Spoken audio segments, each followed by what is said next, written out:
Pemirsa, jangan lupa subscribe YouTube channel Official iNews dan nyalakan loncengnya. Puluhan warga Kabupaten Pati, Jawa Tengah terpapar COVID-19 akibat seorang warganya yang bekerja di Jakarta mudik ke kampung halaman. Akibatnya jalur keluar masuk desa dibatasi.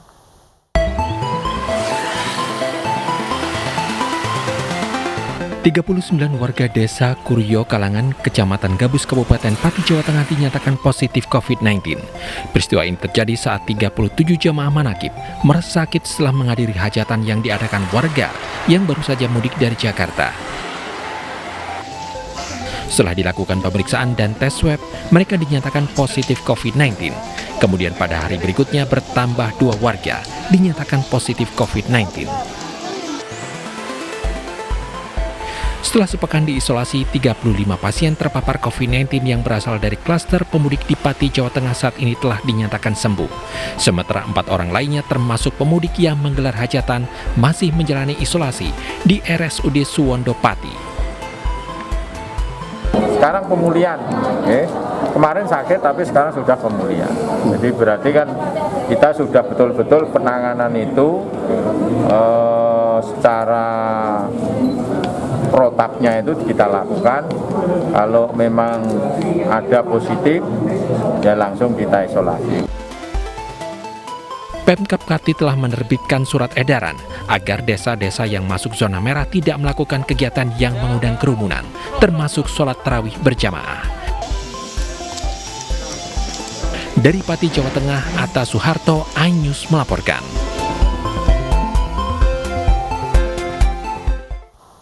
Larangan dan pengetatan sudah diberikan, namun warga tetap nekat mudik. Hasilnya klaster mudik pun bermunculan. Dan untuk mengulasnya sudah bergabung bersama kami Sony Hari, Ketua Bidang Perubahan Perilaku Satgas Penanganan COVID-19. Selamat sore Pak Hari.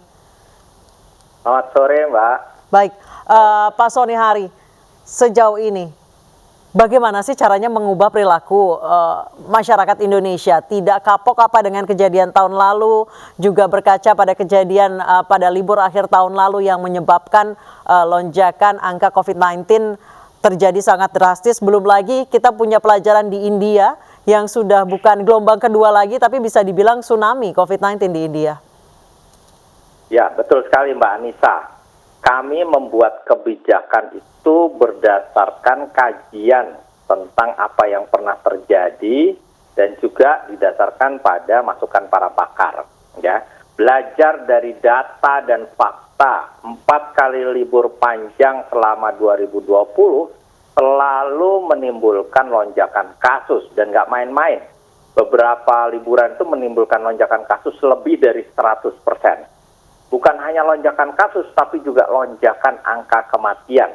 Karena lonjakan kasus selalu diikuti oleh beban di pelayanan kesehatan kita yang luar biasa, sehingga penanganannya menjadi tidak optimal. Nah, mengaca pada belajar dari pengalaman tersebut, bahwa Presiden sudah menyampaikan bahwa kita melarang mudik karena ingin melindungi rakyat Indonesia. Ketua Satgas Penanganan COVID-19 berkali-kali mengingatkan seluruh masyarakat, bukan soal tanggal dilarang mudiknya, tetapi jangan melakukan mudik supaya kita semua bisa melindungi ya masyarakat Indonesia dan kinerja kita yang sudah sangat baik. Pak Sony, ini bisa dibilang masyarakat Indonesia gagal paham. Dilarang mudik 6-17, kemudian mudiknya in advance atau colongan lebih dulu mudik. Sebenarnya intinya bukan itu ya Pak ya. Bagaimana sih cara merubah kesalahpahaman sebagian besar masyarakat Indonesia yang saat ini sudah mudik duluan? Ya, jadi beberapa cara yang kami lakukan ya. Pertama, tentu kami mendorong penguatan implementasi surat edaran 13 dan adendum SE 13 dari Kasatgas ke seluruh daerah. Jadi kami sudah berkoordinasi dengan seluruh Satgas daerah agar betul-betul bisa menindaklanjuti surat edaran yang sudah dikeluarkan. Intinya pemerintah daerah, Satgas daerah melakukan lanjutan kebijakan atau aturan-aturan teknis yang bisa menghalangi atau membatasi orang untuk mudik. Terus kemudian kami juga mendorong peningkatan peran posko desa atau kelurahan. Karena desa dan kelurahan ini kan menjadi tujuan dari mudik. Sehingga masyarakat di desa ini diminta untuk berkomunikasi dengan keluarganya, sanak saudaranya yang ada di kota agar tidak mudik. Nah, peran posko desa dan kelurahan ini juga mencatat mobilitas masyarakat yang keluar masuk dari desa tersebut.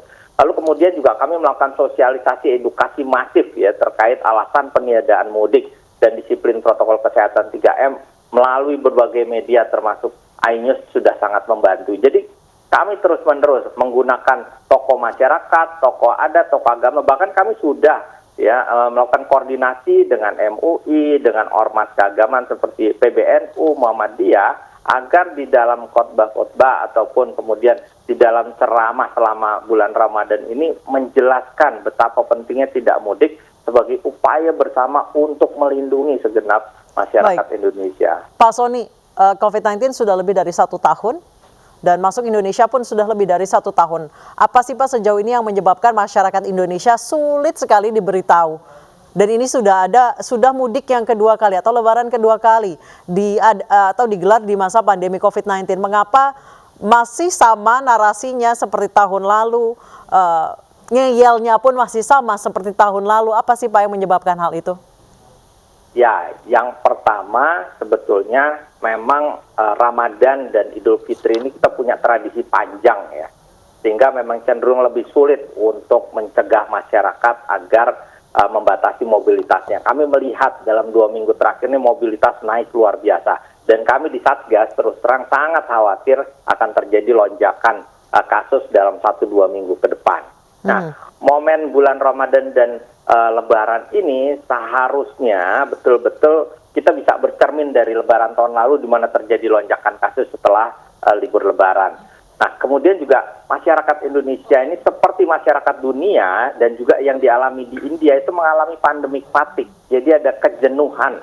Akibat begitu lama, mereka tidak bisa bergerak membatasi mobilitasnya.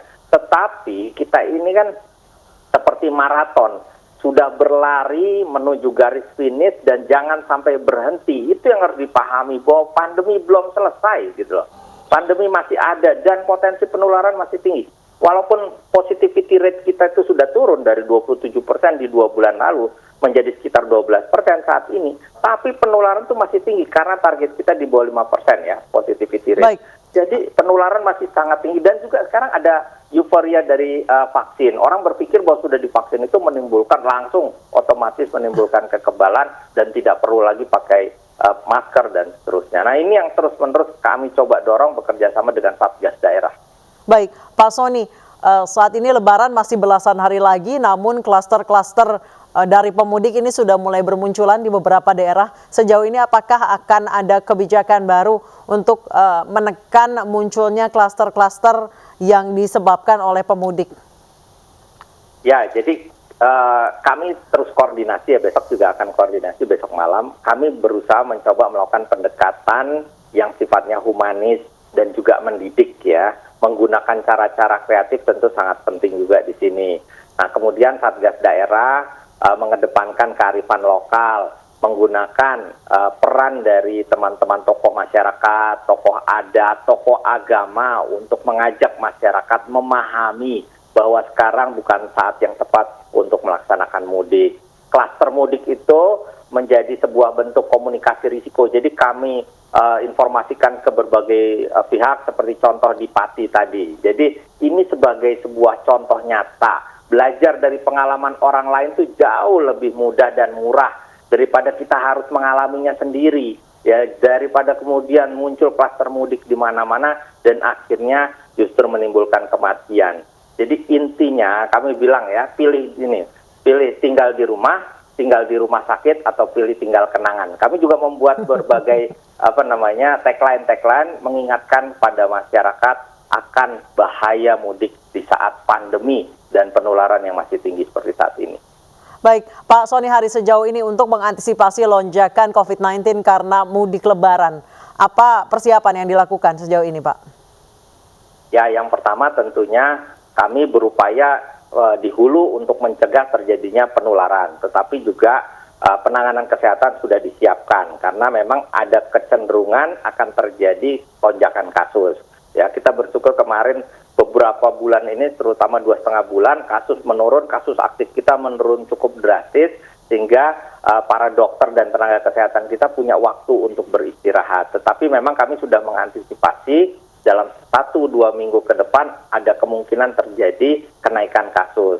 Tapi sebelum itu terjadi kan kita harus melakukan upaya-upaya pencegahan. Tentu rumah sakit rujukan, rumah sakit yang ada sudah disiapkan. Tetapi kita harus sadar bahwa kita harus mencegah dan itu lebih mudah dan murah. Baik, peringatannya sudah begitu satir, pilih diam di rumah sakit atau tinggal di rumah sakit atau tinggal kenangan. Sudah begitu satir peringatannya. Terima kasih Pak Sony Hari, Ketua Bidang Perubahan Perilaku Satgas Penanganan COVID-19 telah bergabung bersama kami di iNews Sore.